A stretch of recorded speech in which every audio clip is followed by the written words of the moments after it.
তো নমস্কার আমার ইউটিউব ফ্যামিলিরা, আপনারা সবাই কেমন আছেন? আশা করছি রাধা মাধবের কৃপায় সবাই ভালো আছেন, সুস্থ আছেন।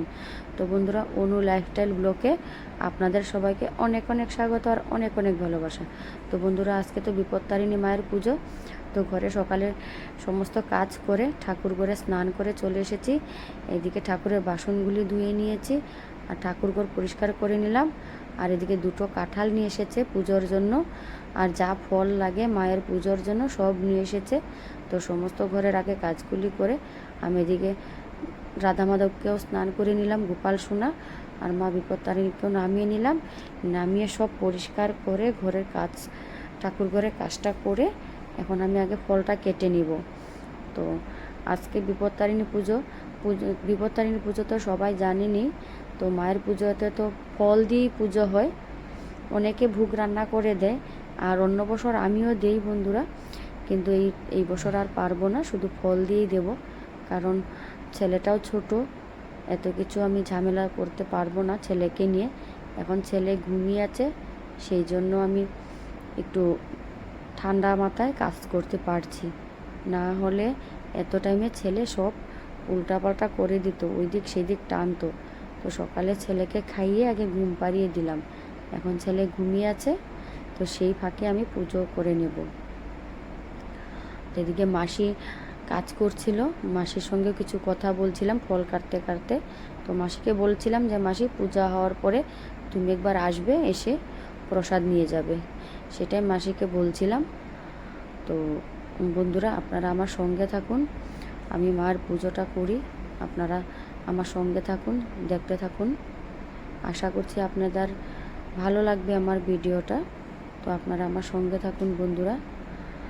তো অন্য বছর তো করি বড় করে, এই বছর আর এত বড় করে করব না। তো বন্ধুরা, এই যে আমি ঠাকুর পূজা সব রেডি করে নিয়ে এলাম। ফল কেটে ঘটও বসিয়ে দিয়েছি, ঘট বসিয়েছি, মাকেও বসিয়েছি, সব রেডি করে নিলাম। উপরেও রাধা মাধব, গোপাল সোনা সবাই, বাবা ভোলানাথ সবাইকেই স্নান করিয়ে নিলাম।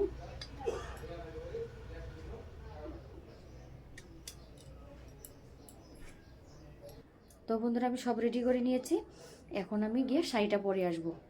আগে শাড়ি পরি না, সব রেডি করে নিলাম, এখন গিয়ে শাড়ি পরে পূজাতে বসবো। তো বন্ধুরা, আমি শাড়ি পরে নিয়েছি, এখন আমি ঠাকুর পূজায় বসবো।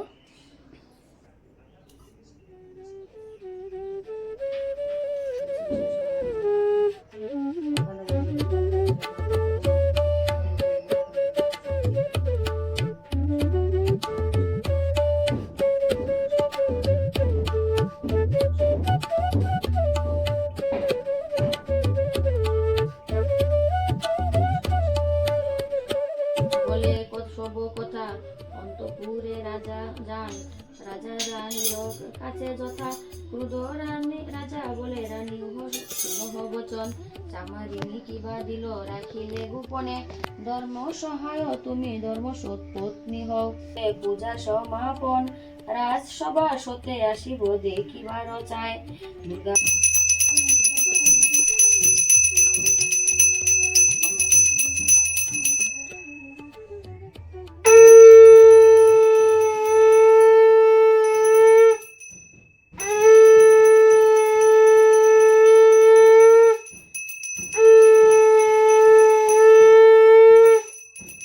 ছেলেকে নিয়ে এত কিছু পারছি না, শুধু যা মা যতটুকু আমাকে কৃপা করেছে অতটুকুই আমি করেছি, আর বাকি আর মার উপরে সব মাই জানে ছেলেকে নিয়ে।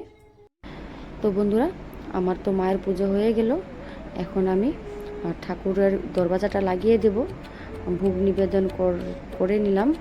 তো মা প্রসাদ গ্রহণ করার জন্য আমি এখন দরওয়াজাটা লাগিয়ে আবার এখন চলে এলাম দরওয়াজা খুলে।